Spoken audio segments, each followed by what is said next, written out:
자, 반갑습니다. 8분 들어오셨네요. 안녕하세요. 소리가 안 나요? 말을 안 했었어요. 지금도 안 나나요? 지금 어떠세요? 오늘 강의합니다. 이제 아시죠? 예, 오늘 강의합니다, 오늘도. 예, 반갑습니다. 잘 들리시죠? 자, 오늘 저 고 본부장님이라고, 저희 대구에 현대고시학원에 실제 본부장님으로 일을 좀 많이 도와주시는 분이 계셔요. 그래서, 오늘 제가 운영자권을 좀 드렸습니다. 그래서, 많이 좀 도와주신다라고 얘기를 하시더라고요. 음, 그쵸. 그렇죠. 그거는 뭐 돼봐야 알 것 같고. 자, 그래서 오늘 이제 라이브로 저 혼자 하는 거는 마지막 모의고사입니다. 4회. 그래서 4회 모의고사 진행하고 내일은 제가 공지했던 대로 5회 모의고사는 김진아 선생님하고 같이 라이브로 진행을 하는 걸로 하겠습니다. 그리고 나머지 이제 5회분은 칠판에서 그냥 강의실 형식으로 좀 빠르게 업데이트를 위해서 진행을 하도록 하겠습니다. 실제 이제 여러분하고 이렇게 채팅하면서 편안하게 하는 거는 오늘이 마지막입니다. 아, 엄청 부담이 됩니다. 생각보다 이렇게 라이브 들어가기 전에 오늘도 저 마산 갔다 와가지고요. 하루 좀 잠시 좀 자고 일어났는데 아직까지 정신이 좀 잘 안 듭니다. 하여튼 약간 좀 실수하더라도 좀 이해해 주시고 널리 좀 양해 좀 부탁드리겠습니다. 자, 그러면 우리 4회 모의고사입니다. 4회 모의고사 이제 바로 시작을 하고 모의고사 끝나고 나서 또 이제 질문 받고 또 그런 시간 가지도록 하겠습니다. 자, 지금 일단은 1번 문제부터 한번 보도록 하시죠. 자, 넘기겠습니다. 자, 시간 드릴 터이니 한번 확인해 보시죠. 답 몇 번인지 올려주세요.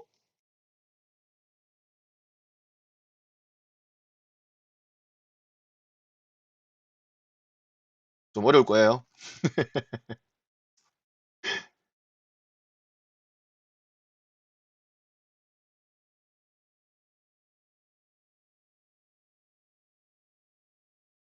뭐 합격은 제가 시켜드리는 건가요?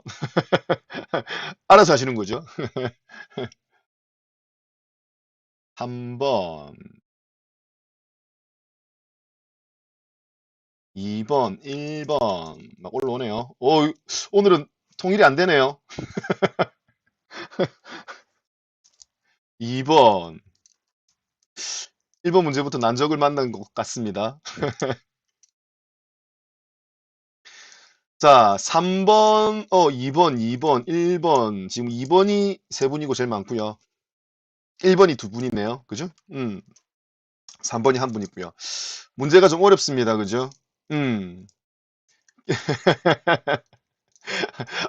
길길길 분 아니에요? 또 길쌤 저또 2번 갑니다. 이래 합격하겠습니까? 2번 해가지고 이런 식으로 해가지고 자, 맨날 아이디 바꿔가지고 들어오셔가지고 큰 웃음 주셔가지고 감사합니다. 저한테 별명도 하나 만들어 주시고요. 크크 TV 님 4번 공부 좀 하십시오. 자, 풀이 한번 해보죠. 자, 디젤 엔진에서 연료 분사량 부족의 원인 중 틀린 것을 고르라고 합니다. 자, 엔진의 회전 속도가 낮을 때 분사량이 부족해질 수 있을 것 같다라고 생각할 수 있죠. 예, 근데 이제 이게 만약에 기계식 같은 경우는 우리 뭐가 있냐면 조속기라는 녀석이 있지 않습니까? 분사 펌프를 기준으로 한쪽에는 조속기라는 녀석이 있어서 회전수가 부족할 때 어떻게 조속기에서 어떻게 연료를 조금 더 분사할 수 있게끔 만들어주는 거죠. 그리고 반대로 이제 디젤 엔진이 고속 회전으로 올라갔을 때 오히려 회전수를 좀 낮춰줄 필요성이 있다라는 겁니다. 그때는 이제 조속기가 연료량을 조금 줄여주는 역할을 합니다. 그래서 엔진의 회전 속도가 낮더라도 어떻게 부족하지 않게끔 조속기가 도와주는 역할을 할 수 있습니다. 그래서 부족의 원인으로 어떻게 엔진의 회전 속도가 낮다라는 것은 있을 수가 없다라는 거죠. 그래서 정답은 1번입니다. UBC 2010님 들어오셨네요.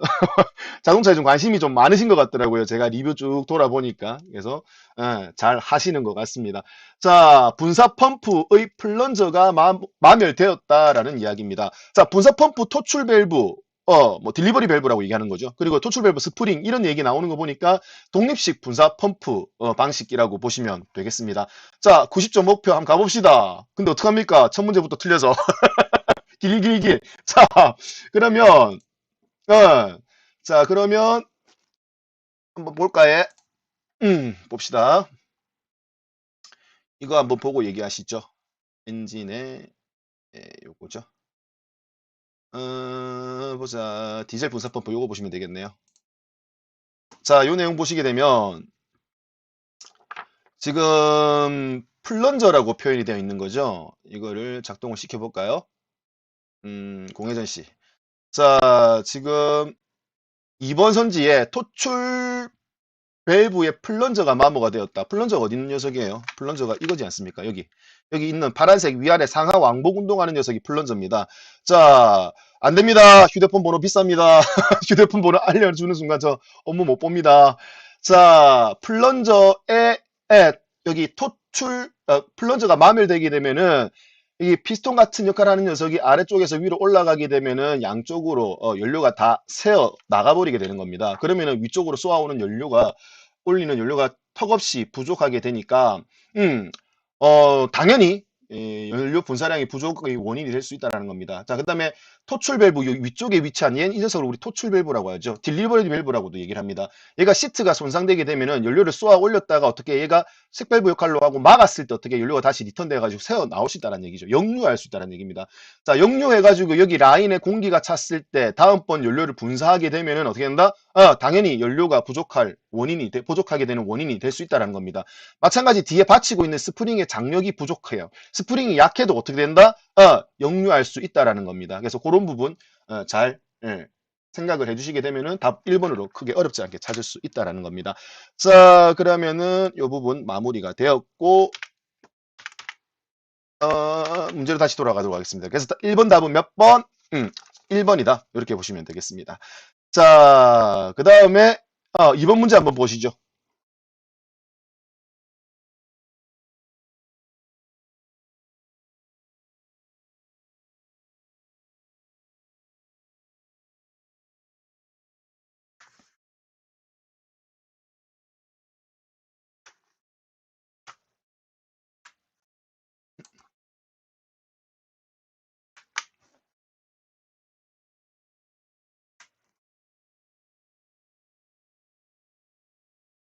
자, 이번에 1번 많이 올라왔네요. 제가 뭐 잘못 만져갖고 화이트보드 갔다 왔습니다. 자, 이번 문제 한번 보겠습니다. 자, 이번은 좀 쉽게 맞추시는 것 같네요. 그죠? 너무 쉽죠? 자, 가솔린과 비교한 LP 가스 G죠. 그래서 LPG에 사용하는 자동차에 대한 설명으로 틀린 것을 고르라고 합니다. 자, 동절기, 겨울철에는 연료 결빙으로 인하여 연료가 얼어버릴 수 있죠.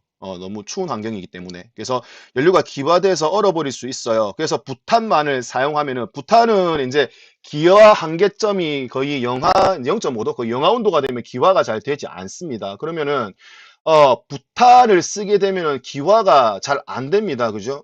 그래서 이런 부분을 보완하기 위해서 이제 프로판을 섞어서 사용을 한다라는 거죠. 그래서 프로판을 겨울철에는 함유량을 좀 더 늘려준다라는 개념인 겁니다. 근데 이제 프로판의 함유량이 이렇게 높아지게 되면은 이제 연료율 부분에서 좀 연비가 좀 나빠지는 경향이 있기 때문에 여름철에는 부탄을 좀 많이 사용을 하고 동절기 들어가면 들어갈수록 프로판의 함유량을 늘려준다 이렇게 생각하시면 되는 거죠. 자, 동절기에는 당연히 시동성이 떨어집니다. 방금 설명드린 부분 때문에 저속에서는 기관의 출력에 크게 문제되질 않습니다. 고속에서 농후한 공연비가 필요한 순간에 이제 기체 상태의 연료로 공급되기 때문에 출력이 부족할 수 있다라는 부분인 거고요. 엔진 오일의 점도는 조금 높은 것을 사용을 해줘야 합니다. 가솔린보다. 왜? LPG 엔진 자체의 온도가 조금 고온에 노출되기 때문에 약간의 점도가 높은 것을 사용을 해줘야지만 일정한 점성을 유지할 수 있다는 겁니다. 예, 그런 부분에서 답을 1번으로 체킹을 하시면 되겠네요. 뭐 이런 문제는 괜찮죠. 자, 여러분들 좋아하시는 계산 문제 나옵니다. 자, 시간 조금 드릴 테니까 한번 풀어보세요. 이건 머리를 조금 쓰셔야 할 거예요. 네. 뭐야, 뭐 답 1번? 바로 나온 거예요? 또 이제 UBC 2010 1번 했다고 전부 다 1번 따라가는 거 아니야? UBC 2010 계산 문제는 안 좋아하는구나. 그죠? 자, 이 문제 어떻게 해결하면 될까요? 예, 예, 교육청하고 봉투 모의고사 난이도 좀 비슷하고요. 그리고 이제 조금 그 우리 1회분 같은 거 그럼 오늘은 조금 어려운 게 몇 문제 있어요. 그래서 뭐 교육청 거의 비슷하다고 보시면 될 것 같습니다. 예, 반갑습니다, 전님. 자, 선뜻 답을 못 내시네요. 오, 3번, 3번, 3번. 자, 이 문제 어떻게 해결하면 될까요? 이 문제는 어떻게 하면 좋을까? 자, 봅시다. 화이트보드 필요하겠죠? 자, 문제에 자동차로 400m의 언덕길을 왕복하는데 0.15리터의 연료가 소비된 거예요. 근데, 예, 암산으로만 3번. 오, 대단합니다. 자, 내려올 때 연료 소비율이 얼마였다? 아, 8km per 리터랍니다. 자, 그러면 올라갈 때 연료 소비율은 얼마냐라고 물어보는 거예요. 자, 그러면은 여기서 여러분들이 뭐부터 구할 수 있냐면은, 저기 연료 소비율이 어떻게 내려올 때 연료 소비율을 일단 먼저 구할 수 있다라는 겁니다. 자, 내려올 때 연료 소비율을 어떻게 구할 수 있는데, 자, 이렇게 해결할 수 있다라는 겁니다. 자, 8천이죠.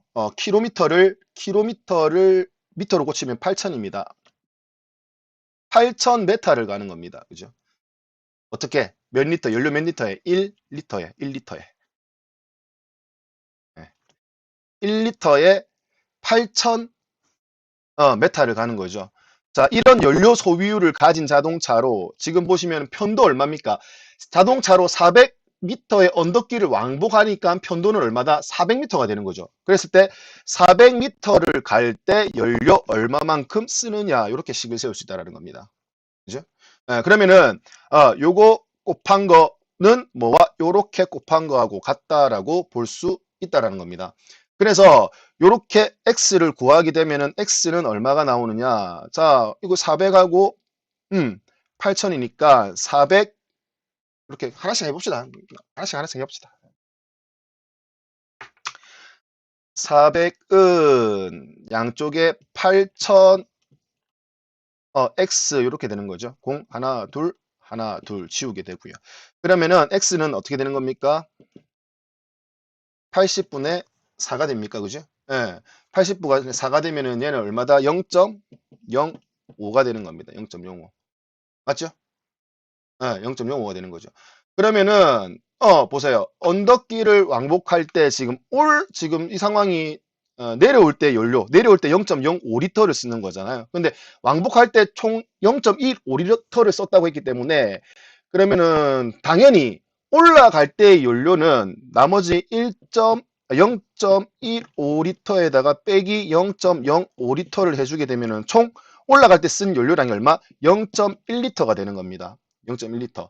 근데 0.1리터를 썼고 이 0.1리터로 갈 수 있는 가는 거리가 얼마였죠? 400m였다라는 겁니다. 400m. 그죠? 그래서 요거를 단위를 맞추게 되면은 당연히 이거를 뭘로 킬로미터로 바꾸고 여기 양변에 10을 곱하면 되죠. 그래서 4000m 나누기 얼마? 1리터가 되는 겁니다.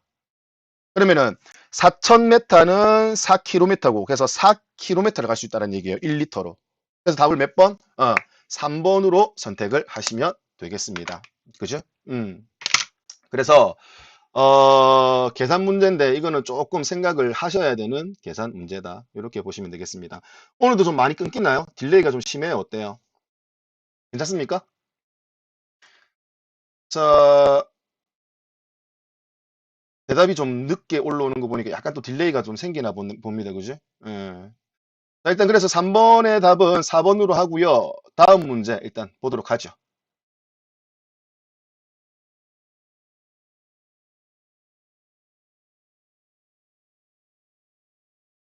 지금 잘 됩니까? 다행입니다.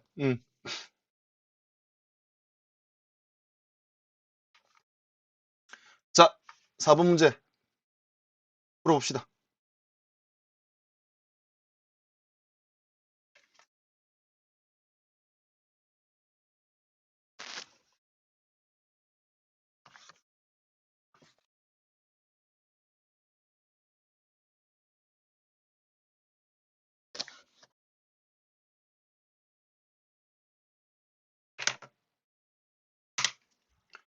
자, 기존 전동기 중 오버러닝 클러치를 사용하지 않는 방식이 뭐냐라고 이야기를 합니다. 관성력을 이용을 하는 겁니다. 그죠? 피니언 기어의 관성력을 이용을 해서 전기자가 돌아갈 때 어떻게 돌리면서 피니언 기어를 바깥으로 내보내는 겁니다. 그러다가 물리고 난 이후에 동력을 전달하고 플라이 휠의 링기어가 회전을 해서 먼저 시동이 걸리게 되면 이제 역으로 감아들이는 방식이죠.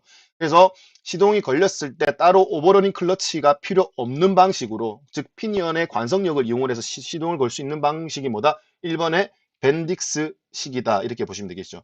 나머지 뭐 전기자 속도식, 피니언 속도식, 뭐 피니언 속도식, 자동식이든 수동식이든 전부 다 피니언 기어가 링기어에 맞물려서 시동이 걸리게 되면은 역으로 이제 링기어가 피니언 기어를 빨리 돌릴 때 전기자가 타지 않도록 오버러닝 클러치가 필요하다라는 이야기인 겁니다. 그래서 답을 1번 벤딕스 식으로 고르시면 되겠습니다. 그죠? 문제 있었는데 처음 보는 문제 아닐 텐데요. 자, 5번 문제 보도록 하겠습니다.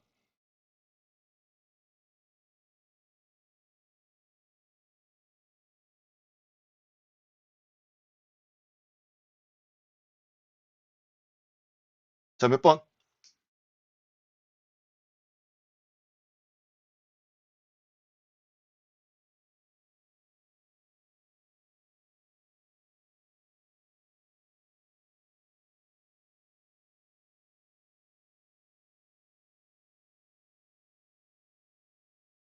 자, 이제 답 막 올라오기 시작하네요. 자, 기관 동력계에 의하여 측정이 되어 나오는 마력. 실제 이제 축에 나오는 마력이 뭐냐라고 물어보는 겁니다. 실제 축에서 나오는 마력을 제동마력, 축마력, 혹은 또 같은 말로 정미마력, 이렇게 표현할 수 있다는 겁니다. 그래서 5번의 답을 4번으로 선택을 하시면 되고요. 자, 지시마력, 도시마력은 뭘 얘기한다? 우리 이거 기출문제 나왔었죠. 지시마력, 도시마력 같은 경우는 실제 연소실에서 압력이죠. 실제 연소실에 폭발하는 압력을 측정을 해서 사용하는 이론적인 마력을 우리 지시마력, 도시마력이라고 이야기를 한댔습니다. 그리고 이제 마찰, 피스톤링의 마찰에 의해서 일어나는 마력을 이제 마찰 마력 혹은 손실 마력이라고 이야기를 하는 거고요. 그래서 이런 류의 문제 또 비슷하게 나올 수 있지 않을까 해서 한번 선택을 해봤습니다. 그죠? 그래서 4번에 정미마력, 제동마력, 축마력 요거를 이제 답으로 선택을 하시면 되겠습니다. 자, 6번 문제 보도록 하겠습니다. 자, 올라보시죠.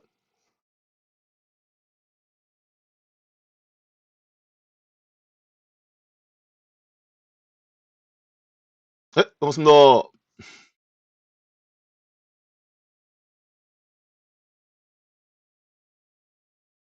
자, 쉽죠? 예.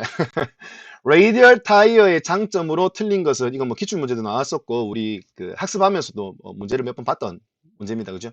타이어의 단면의 평평률을 크게 할 수 있다라고 표현되어 있습니다. 타이어의 우리 평평비와 평평률의 개념은 다르다라는 겁니다. 평평비는 타이어 폭분의 높이 곱하기 100 이렇게 쓸 수 있고요. 단면의 평평률은 우리는 타원의 그 찌그러진 비율 정도 보시면 되겠습니다. 그래서 평평률이란 정의는 얘가 점점 커지면 커질수록 타이어 폭이 더 넓어진다, 이렇게 정의를 내려주시면 되겠습니다. 그래서 타이어 단면의 평평률을 크게 가져갈 수 있어요. 왜? 단단하기 때문에. 그리고 접지 면적도 점점 클 수 있습니다. 그리고 브레이크 층이 강하기 때문에 하중에 의한 변형도 작습니다. 이런 장점 때문에 고속으로 주행하거나 타이어 공기압이 좀 부족한 상태에서 고속으로 주행할 때 많이 발생될 수 있는 스탠딩 웨이브 현상, 이런 것들이 잘 일어나지 않는다라고 봐야 하는 거죠. 근데 지금 4번 선지에 잘 일어난다라고 표현이 되어 있기 때문에 답을 4번으로 선택을 하시면 되겠습니다. 틀린 거 찾는 거니까요. 자, 7번 바로 보도록 하겠습니다.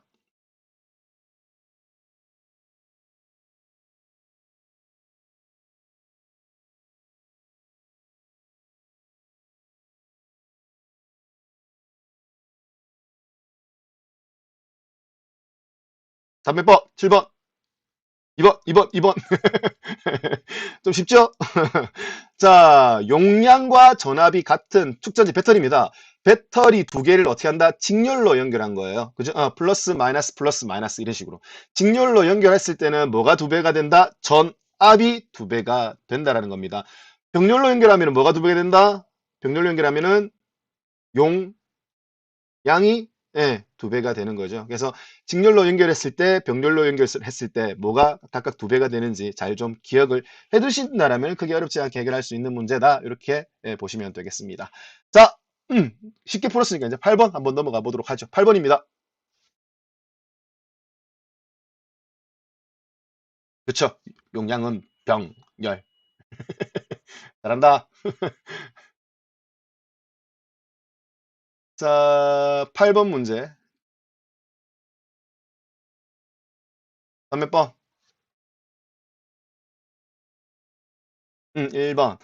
자, 공기 브레이크라고 합니다. 압축 공기압을 기계적인 힘으로 바꾸어 주는 장치, 구성 부품을 뭐라고 하느냐라고 물어보는 거죠. 자, 그러면은 한번 보자는 겁니다. 공기 브레이크를. 자, 공기 브레이크를 보시게 되면, 자, 작동을 한번 시켜볼까요? 작동을 시키게 되면은, 여기 보시면은 압축 공기압으로, 압축 공기압에 의해서 이렇게 흘러 들어옵니다. 흘러 들어와서 이렇게 기계적인 운동이죠. 기계적인 운동으로 바꾸어 주는 장치, 이 장치를 뭐라고 한다? 브레이크 챔버라고 이야기를 합니다. 지금 제가 움직이는 마우스 커서 잘 보이네요. 그래서 공기 압축 압력을 기계적인 운동 에너지로 바꿔주는 역할을 하는 부품은 뭐다? 브레이크 챔버다. 자, 이렇게 보시면 되겠습니다. 그래서 이것도 조금 공부하시는 분들은 크게 어렵지 않게 해결을 하실 수 있는 문제 중에 하나다.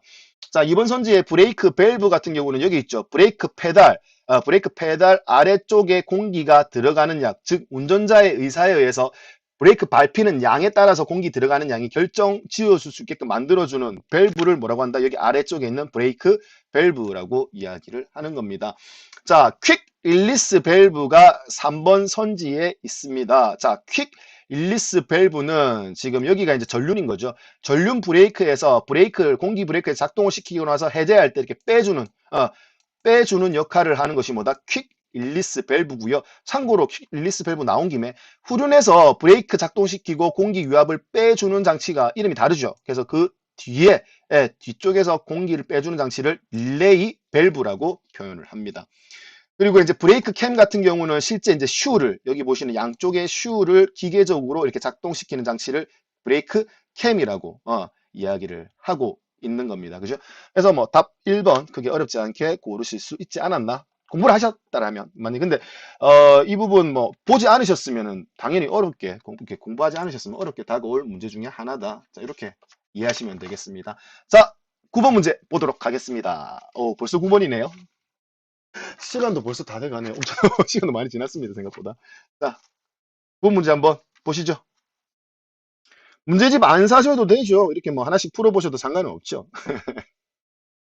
뭐 문제집 사야지 꼭 들으실 수 있는 건 아니잖아요. 자, 자동 장치에서 엑셀축과 직접 접촉이 되어 있는 게 뭐냐라고 물어보는 겁니다. 자, 자, 사이드 기어, 웜 기어, 피니언 기어, 링 기어 되어 있습니다. 이거는 이제 자동 기어 장치의 동력 전달 순서를 알고 계신다라고 하면은 크게 어렵지 않게 해결을 할 수 있는 문제 중에 하나다라고 생각을 하시면 되겠죠. 자, 그러면 이것도 한번 보고 이야기를 할까요? 자, 종감속 기어를 보시면 되겠네요. 자, 종감속 장치 여기 있습니다. 자, 종감속 장치에서 동력이 전달되는 순서를 정확하게 기억을 하고 계시면 된다는 거죠.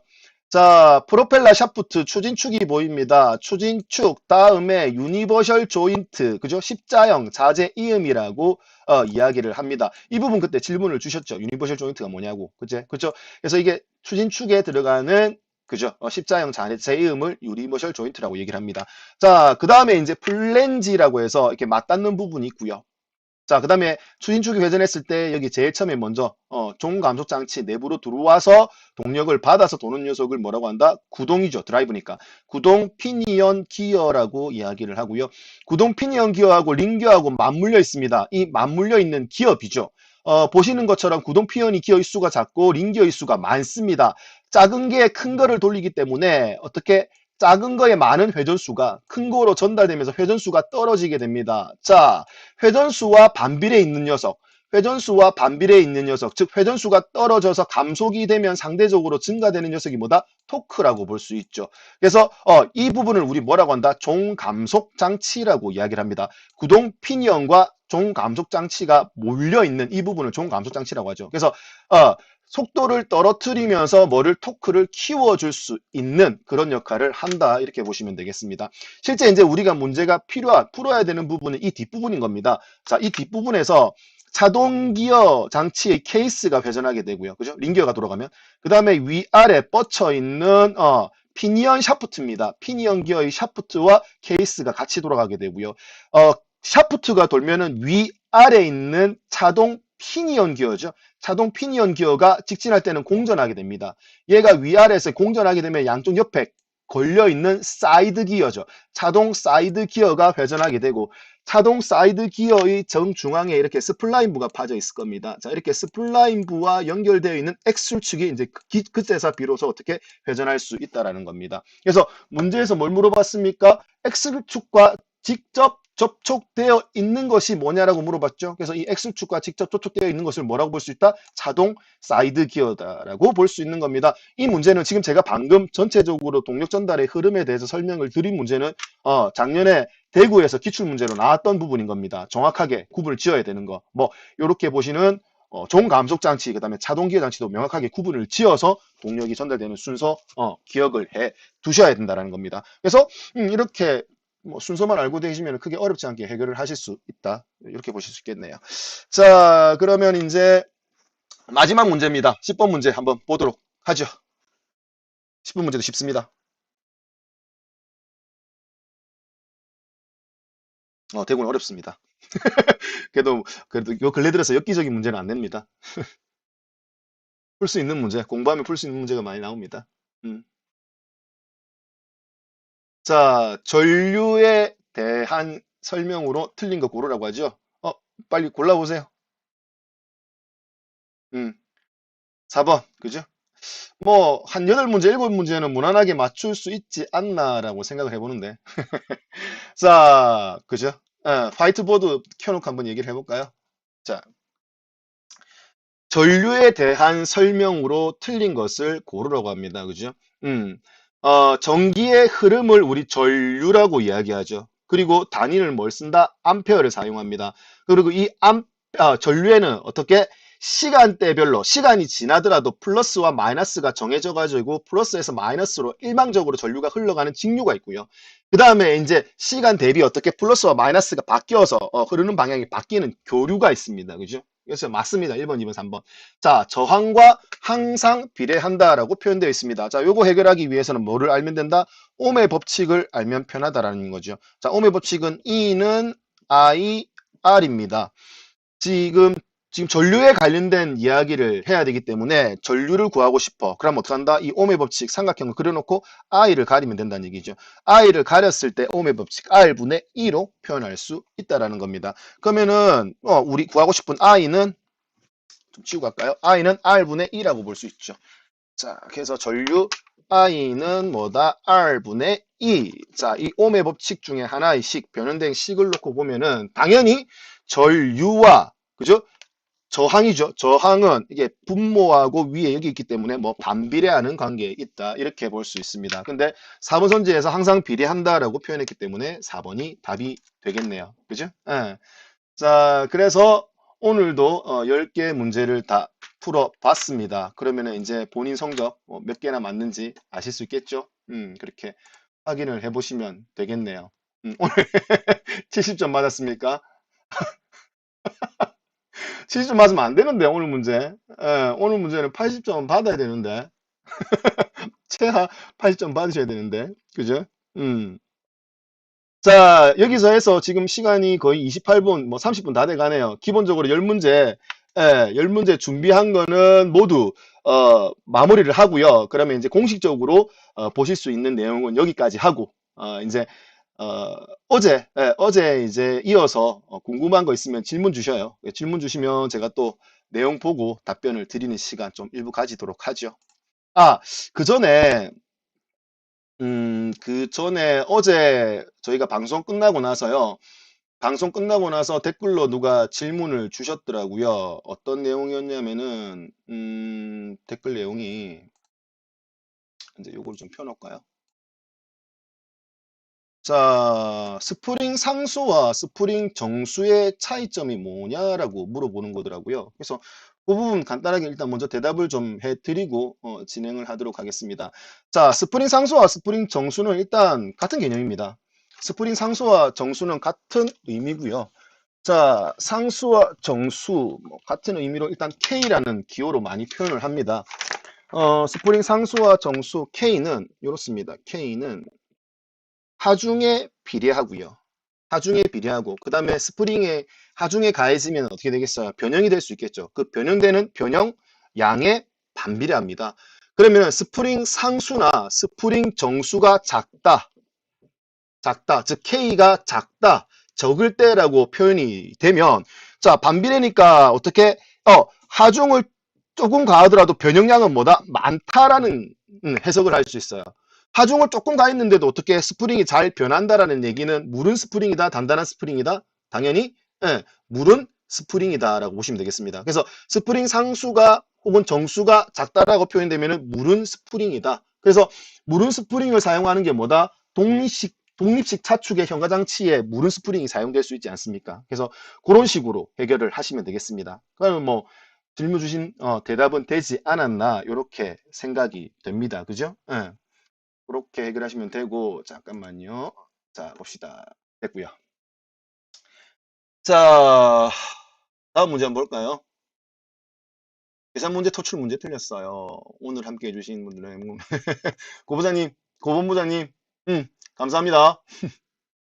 자, 두 개 실수하셨습니다. 독립차축 조향장치 렉과 피니언 방식에는 피트먼 암, 그쵸? 렉과 피니언 방식에서는 그냥 피니언 기어가 있죠. 피니언 기어 있고 바로 렉 기어로 들어가는 거죠. 피트먼 암 자체가 없잖아요. 그죠? 그래서 그렇게 있는 그림을 그대로 보시면 되겠습니다. 교육청 아자, 힘내십시오. 자, 빨리 풀다 보니 한두 개 더 맞출 수 있는 거 틀렸네요. 그래도 합격할 수 있을 것 같습니다. 느낌이 좋습니다. 그런 긍정적인 마인드 좋습니다. 대신에 이제, 시간 관리상 문제 풀 때 지금 제가 그 짧게 보여드렸지만 그 정도에서는 답이 좀 나와주는 정도로 이제 시간을 좀 짧게 연습하시는 걸 해보셔야 될 거예요. 일단 뭐 잘하실 수 있을 것 같습니다. 대형님 어떻게 지원하시나요? 자동 변속기 중 압력 제어 밸브, 레귤레이터 밸브, 기관 구동 시 유압 제어 압력 조정 밸브, 기관 구동 시 유압 제어 압력 조정 밸브, 변속 시 라인 압력 제어라는데 둘이 다른 거고, 그럼 차이는 구동이랑 변속 차이인 겁니까? 자, 이 무슨 말이야? 자동 변속기 중 압력 제어 밸브가 있지요. PCSV, 즉 압력을 제어하는 솔레노이드 밸브에서 움직이는 기계적인 밸브를 압력 제어 밸브라고 하죠. 레귤레이터 밸브, 그거를 보통 압력 뭐 조절 밸브, 압력 제어 밸브. 그거는 레귤레이터 밸브는 그거잖아요. 처음에 펌프에서 들어왔을 때 토크 컨버터로 들어가는 압력을 제어해주는 밸브잖아요. 기관 구동 시 유압 제어 압력 조정 밸브, 그렇죠. 그게 이제 PCSV에 의해서 조절되는 기계적인 밸브를 얘기합니다. 변속 시 라인 압력이 제어되죠. 그렇죠.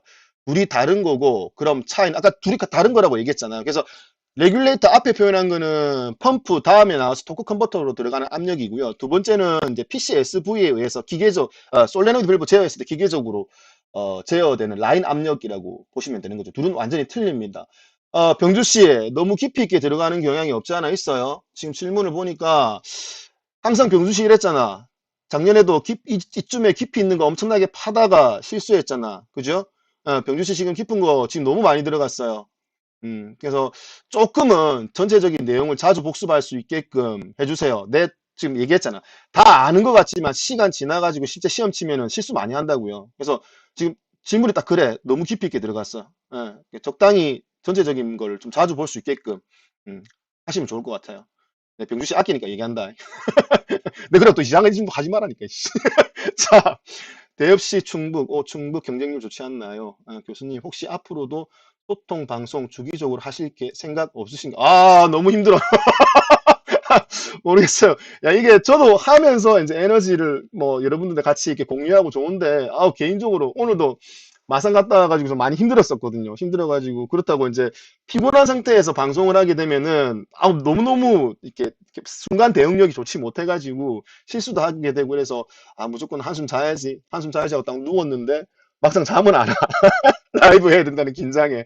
그래서, 은근히 좀 부담은 됩니다. 왜, 기존에 강의하시는 분들, 뭐, 잘하시는 분들이 라이브를 잘 안 하려고 하시는지 그 마음은 조금 이해가 되더라고요. 그래서, 하여튼 뭐, 작년에도 그랬고요. 올해도 그랬고, 시험 치기 직전에 한 번의 라이브 정도는, 생각을 하고 있습니다. 너무 자주 하기는 좀 힘들 것 같고요. 그렇습니다. 자, 서울 운전지 경쟁률 좀 심각하죠. 경쟁률은 항상 그래요. 경쟁률 높죠. 경쟁률 걱정됩니다. 어느 쪽으로 지원할까요? 경남에서 어느 지역이 나을까요? 경북에서 어느 지역, 이런 얘기 하시는 분들 치고 이제 공부를 좀 열심히 해서 자신감이 있는 분들은 많이 없더라고요. 예. 꾸준하게 자기 거 준비해서 그냥 자기 할 거 해서, 모의고사 쳐가면서 내 점수 내가 관리하고 이러면 뭐가 중요합니까? 그래서 자꾸 이제 흔들릴 수 있죠. 뭐, 그게 아예 중요하지 않다라고 얘기하기는 힘들지만, 보통은 일반적으로 이제 멘탈 좀 강하신 분이나 내가 준비가 많이 되어 있으신 분들은 그렇게 크게 신경을 안 쓰시더라고요. 그렇게 하시면 되겠습니다. 자, 스프링 정수가 적으면은 조속 심의에서 안 좋고, 그렇죠. 물은 스프링이기 때문에 조속에서 이렇게 진동수가 남아가지고 좀 안 좋을 수가 있습니다. 크면은 고속 심의에서 단단한 스프링은 오히려 좋죠. 예, 뭐 그렇게 이해를 하시면 되겠습니다. 자, 아니면 스프링 정수 클수록 무조건 아니요. 제가 얘기했잖아요. 스프링 정수라고 하면은 그 단어 자체 때문에 헷갈릴 수 있다고요. 자, 방금 제가 이렇게 화이트보드로 설명드린 것처럼 정수가 작으면은 그냥 무른 스프링이에요. 그래서 정수가 높으면 단단한 스프링이라고 이해를 하시면 되겠습니다. 그 개념을 잡고 문제를 풀면 그렇게 크게 헷갈리지 않고 그 내용 볼 때마다 하나씩 하나씩 접근하시기가 편할 거예요. 그렇게 하시면 돼요. 자, 압축비 계산 문제에서 실린더 지름, 반지름이 아닌 실린더 내경 혹은 외경으로 주어지는데 그렇죠, 그렇죠. 초보분 질문 많이 주셔요. 솔직히 이 자리들은 지금 기존에 너무 많이 알고 계셔서 깊이 있게 있는 부분을 질문하는 자리가 아니에요. 어떻게 보면 나는 자신 있고 준비를 많이 했기 때문에 내가 좀 당당히 글을 올려야지라고 해서 분위기가 이렇게 흘러가는 건데 허세찌처럼 님처럼 이렇게 뭐 많은 부분 뭐 기초가 안 돼 있더라도 질문 주시면 좋아요. 이런 분들은 오히려 또 용기를 좀 내주셨으면 좋겠습니다. 제 솔직한 신정입니다.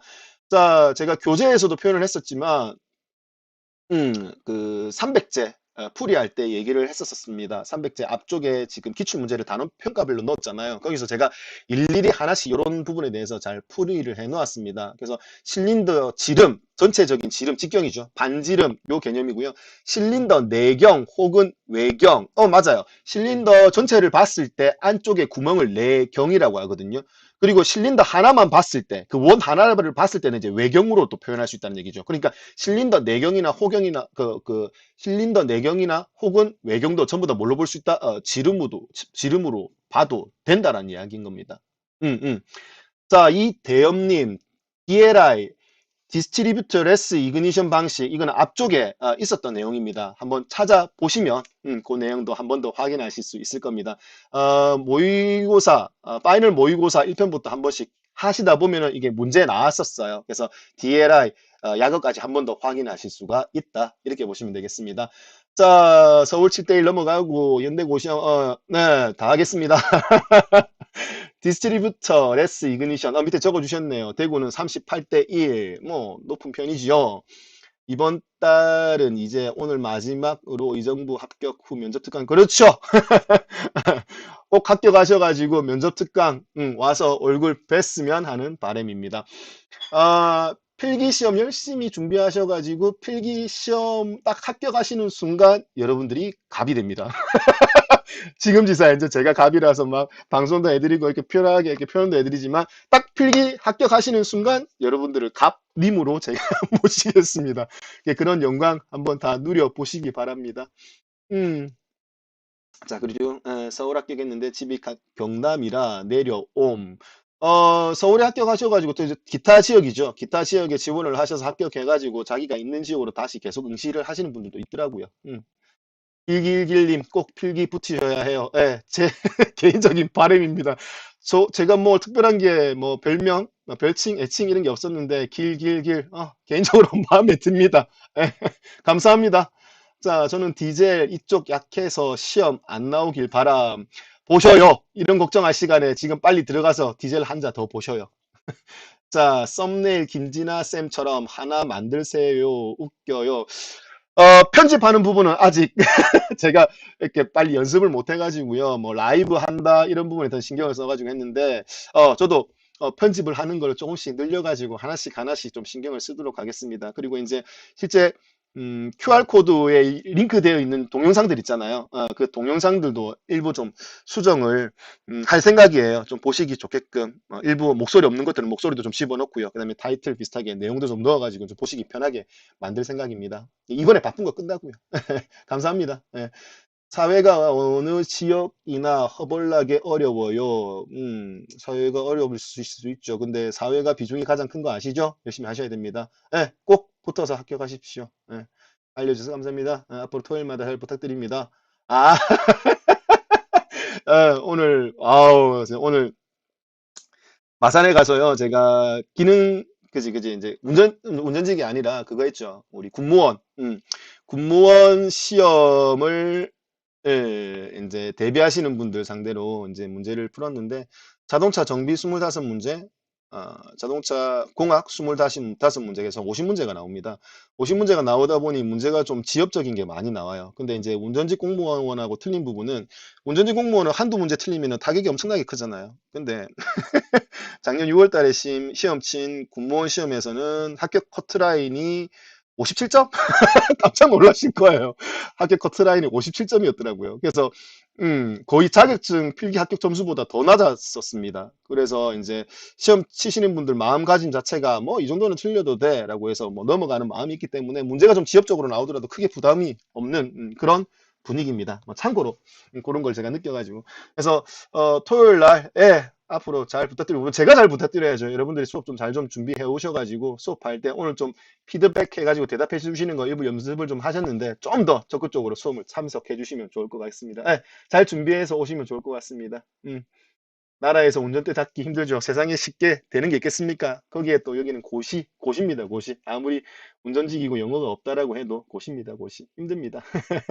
고속심의, 조속심의 개념 좀 정확하게 가르쳐 줘. 말 그대로예요. 심의가 뭔데요? 동적 불평형을 얘기하는 거잖아요. 타이어를 이제 좁은 면에서 봤을 때, 우리 그 측면이 아니라 타이어를 정면에서 봤을 때 자동차가 주행을 하면서 좌우로 흔들리는 정도를 이야기하는 겁니다. 그래서 속도가 낮을 때 좌우로 흔들리는 것을 저속심이라고 얘기를 하고요. 고속심이 같은 경우는 속도를 높인 거예요. 고속으로 주행하면서 좌우로 흔들리는 경우다라고 보시면 되겠죠. 일단은 뭐 동적 불평형이라고 얘기를 하죠. 왜? 일단 회전하면서 좌우 밸런스가 무너지는 녀석이기 때문에 일반적으로 저속심의 같은 경우는 아까 뭐 얘기가 나왔지만 무른 스프링이 써가지고 좀 진동수가 좀 진폭이 클 때 일부 일어날 수 있는 부분이고요. 그리고 이제 고속심의 같은 경우는 일정한 고속에서 흔들릴 수 있다는 겁니다. 그 대표적인 예가 타이어를 교환을 하고요. 타이어를 새 걸로 교환을 했는데 휠하고 타이어 자체의 밸런스를 보지 못했을 때 정확하게 보지 못했을 때 일정 속도에서 좌우로 흔들리는 현상이 일어나게 되고 그 흔들림 때문에 핸들에 일정 속도에서 진동이 올라올 수가 있다는 개념인 거예요. 그게 고속심의하고 저속심의의 개념이라고 보시면 되겠습니다. 그렇게 생각하시면 돼요. 너무 어렵게 생각하지 마셔요. 자, 사회과목 완전 자신감 40분에 풀 수 있을까요? 그걸 저한테 물어보시면 어떡합니까? 사회는 저보다 훨씬 더 잘하시면서 사회생활도 물어보십시오. 서울은 이번에 너무 높아졌죠. TO가 절반이라. 그래서 내가 예체 얘기 말씀드린 게 제가 사회가 제일 마음에 드는 부분. 지역적인 문제가 안 나와요, 일단. 뭐 일반 기계공학이라든지 정말 말도 안 되는 문제들이 안 나와요. 그래서 자동차 구조 하나만 봤을 때. 그래서 본인 스스로만 열심히 하신다라면은 정확하게 나와요. 서울 쪽에 문제 나오는 거는. 왜냐면 공개를 하기 때문에 문제 뭐 어설프게 냈다가 만약에 공개됐는데 와, 이건 너무 심하지 않느냐라고 해서 이의 제기가 들어갈 수 있는 부분이기 때문에 서울은 문제 정말 깔끔합니다. 제 입장에서 봤을 때는. 뭐 그래서 뭐, 물론 이제 뽑는 인원이 많이 줄었기 때문에 상대적으로 점수가 조금 더 높아야 되지 않나라는 부담은 있지만 그래도 노력은 거짓말 안 하더라고요. 열심히 하시는 합격하실 분들은 다 합격하시더라고요. 열심히 하셔요. 열심히 하시면 되겠습니다. 죄송해요. 면접 탈락자가 있었습니다. 마음이 좀 많이 안 좋았었습니다. 예. 어제 질문에 이은 건데 혼합비가 높다. 아니 그렇게 하지 말라니까. 혼합비는 어제 얘기 드렸잖아요. 혼합비는 좌우가 공기가 많다, 연료가 많다, 뭐가 많은지 모르잖아요. 그러니까 혼합비하고 공연비하고 자체가 좀 어감은 좀 다르다라고 보시면 되겠어요. 이제 제가 수업 중에 이렇게 편하게 이제 공연비인데 뭐 혼합비라고 뭐 표현하는 경우가 없지 않아 있지만 엄연히 따지면은 공연비하고 혼합비하고는 좀 다릅니다. 혼합이잖아요. 그럼 뭐가 기준으로 뭐가 많이 들어갔다라는 그 기준이 없잖아요. 근데 이제 공연비는 공기와 연료의 비율 정확하게 순서가 정해져 있지 않습니까? 그래서 뭐 통상 뭐 공연비를 혼합비라고 쓸 수는 있는데 혼합비 자체를 뭐 높다 낮다라고 표현하기는 조금 애매하다라는 겁니다. 그죠? 예. 농후하다 희박하다라고 얘기할 수 있죠. 혼합비가 농후하다 희박하다. 기체가 많은데 뭐 농후하다라는 얘기는 잘 안 하거든요. 기체 중에 연료가 많을 때 농후하다라고 표현을 하니까 그런 개념이다라고 보시면 되겠어요. 그리고 이런 거 너무 집착하지 마세요. 그냥 이렇다라고 하면 그걸로 탁탁 끝내고 넘어가세요. 이렇게 한 번씩 보면 이런 내용에 꽂히시는 분들이 있어요. 꽂혀가지고 너무 깊게 들어가다 보면 딴 거 잘 안 보이고 내 그것만 집착하게 되는 거거든요. 그럼 지금 내가 봐야 할 내용이 얼마나 방대한데. 그죠? 예. 그렇게 좀 편안하게 좀 마음을 가지셨으면 좋겠습니다. 물론 잘 알아요. 시간이 다 와가고 마음이 조급해지고 이러다 보면은 하나에 한번 꽂히게 되면 그게 좀 잘 안 나와지는 거 저도 그렇거든요. 그래서 그런 부분은 이제 옆에서 보면은 그게 잘 보이니까 제가 조언을 드리는 겁니다. 그래서 그렇게 오늘 꼭 계속 꽂혀가지고 거기 또 물어보고 그렇게 할 수 있잖아요. 그래서 뭐 나머지 또 해야 되는 게 얼마나 많습니까, 그죠? 음. 합격하는 순간 윤순쌤 보러 가겠습니다. 예, 필기 합격하시면은 이제 갑이 되시는 거니까 갑질하러 오셔야죠. 당연히, 예, 당연히 갑질하러 오셔야죠. 오늘도 1시간에서 딱 8시까지만 하도록 하겠습니다. 마산으로, 대구로 오시면 됩니다. 합격하시면. 면접 특강은 실강으로 운영하시나요? 면접 특강 같은 경우는 보통 실제 얼굴 보고 이야기를 합니다. 김진아 원장님이 제가 되게 존경스럽게 생각하는 부분입니다. 음, 필기 합격하시면 조건 없이 그냥 나눠 주시더라고요. 그러니까 옆에서 좀 서포트해서 좀 옆에서 막 잔소리하고 야 우리 책값은 좀 받자 하는 게 제가 원장님이 그런 부분 제가 지금 마음적으로 되게 존경하는 부분입니다. 그건 제가 그렇게 또 잘 안 되는 부분 중에 하나이기도 하고요. 그래서 대구로 오시게 되면은 아낌없이 퍼드리는 게 뭔지 아실 수 있을 겁니다. 근데 이제 그걸 좀 받으셨으면은 여러분 입장에서 저희도 사람인지라 뭐 오실 때 뭐라도 조금이라도 뭐 많은 거 안 바라더라고요. 뭐 커피 아메리카노 뭐 음료수 작은 거 하나라도 해주시면은 저는 감사하죠. 사람이 어째 정이란 게 주고받는 거지 않습니까? 그런 것들 하나씩만 좀 마음에 두셨으면 좋겠어요. 자, 그 다음에 200명 뽑는다 학원 결제했는데 반만 뽑나? 200명 뽑는다고 학원 결제했는데 반만 뽑네요. 200명이면 많이 뽑잖아요. 뭐 걱정입니까? 200명 상대적으로 생각해 보세요. 다른 지역에 비해서. 물론 뭐 전국적으로 다 지원을 하기 때문에 어려울 수도 있지만 그렇잖아요. 제가 아까 말씀드린 것처럼 될 사람은 된다라고요. 그래서 그리고 뭐 서울 같은 경우는 경력이 있어야 되지 않습니까? 경력 있는 사람 중에서는 허수가 또 많아요. 실제 접수를 해놓고 오지 못하시는 분들이 너무너무 많단 말이에요. 지방에서 올라가는 분들 이렇게 따지면. 그래서 시험에 실제 응시하는 인원들 이런 거 따지면은 그런 거 생각하지 마시고 제가 할 수 있는 부분만 집중을 하시면 좋을 것 같아요. 공무원에 도전해봐. 제발 그러지 마요. 운전지 가려면 그 운전지 가세요. 군무원 해가지고 또 과목 갈아타고 또 영어 시험, 군무원 영어 있습니다. 뭐, 시험 자체가 있는 건 아니지만 영어 점수 기본 통과해야 되는 점수가 있어요. 그리고 뭐, 그 국사도 있죠. 한국사 능력 시험도 쳐야 되고요. 좀 은근히 까다롭습니다. 그리고 군무원 같은 경우는 현장직에서 일을 해야 되기 때문에 군무원 하시다가 오히려 또 운전직으로 전향하시는 분들도 있고요. 그래서 뭐, 저거 점수 낮을 것 같은데 내가 이거 준비했는데 이거 해봐? 하는 거 열심히 하십시오. 서울은 6월 한 번만 있어요. 지방직 작년에 77점. 나쁘지 않죠. 공무원은 과목 수가 몇 개인가요? 과목 수는 국어, 이제 실제 아까 말씀드린 것처럼 영어 점수, 기본 점수, 통과해야 되는 점수, 한국사 능력, 통과해야 되는 자격. 그 다음에 국어 25문제, 그다음에 자동차 정비 25, 자동차 공학 25, 그렇게, 조합 세 과목으로 진행이 됩니다. 구급이죠. 그렇게 이해를 해 두시면 되겠습니다. 자, 그 다음에 라이브 7시에 하나요? 예, 내일 모르겠어요. 7시가 될지는 모르겠습니다. 조금, 조금 더 일찍 할 수도 있고 아니면 세팅을 제가 아직 안 했기 때문에 대구 가서 또 세팅을 해야 되는 부분인 거고요. 그래서 시간이 조금 더 걸릴 수는 있지만 일단 라이브 계획되어 있습니다. 김진아 원장님하고 한 회분만 할 거예요. 그래서 왜냐면 또 너무 길어지면은 또 집중력 흐려질 수 있으니까 내일은 대신에 라이브 하면서 자동차 구조 원리하고 도로교통법 같이 진행이 됩니다. 그래서 그렇게 이해를 해두시면 되겠습니다. 네, 설명 감사합니다. 예, 잘 들어주셔서 감사하고요. 음, 감사합니다. 자, 조향 핸들 2회전 시 타이어가 50도 조향이 된다면 조향 기어비는 얼마냐라고 물어보는 거죠. 2회전 하면은 360도잖아요. 핸들을 360도 돌렸으니까, 그리고 타이어가 50도 들어갔으니까, 360에다가, 죄송해요.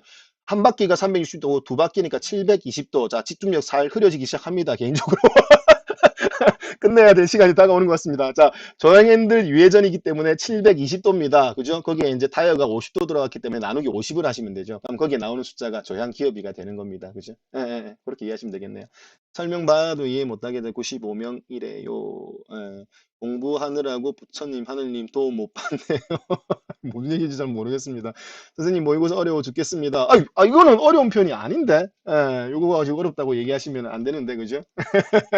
그래서 준비하시는 거 좀 잘 마무리하셔서 아마 내일은 그 김진아 원장님하고 같이 제가 라이브를 마음이 좀 든든해요. 혼자가 아니 둘이서 하게 되면은 이제 좀 쉬는 시간이 있으니까 옆에서 좀 챙겨보고 그리고 좀 더 적극적으로 잘 응대를 해드릴 수 있으니까 우리 또 내일 또 기쁜 모습으로 뵙는 걸로 하겠습니다.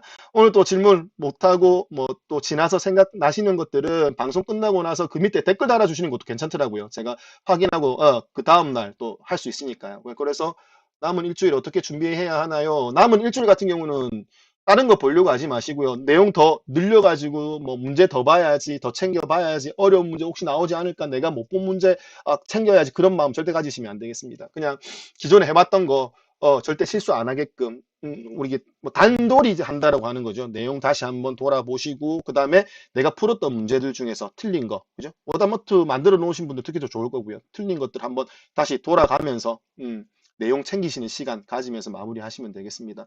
이론 최대한 몇 회독 하면 될까요? 자, 이론 같은 경우는 회독이 많으면 많을수록 좋아요. 근데 중요한 거는 자동차 구조 원리 시험만 치는 게 아니지 않습니까? 사회도 봐야 되고 도로교통도 봐야 되죠. 최대한 많은 다독을 하면 좋지만 나머지 과목하고도 밸런스를 준비를 맞춰야 되고 그리고 회독을 많이 하다 보면 또 약간 너무 힘들 때가 있거든요. 그럴 때는 오히려 문제로 다시 돌아가서 문제 또 확인하고 이렇게 하시면 되겠습니다.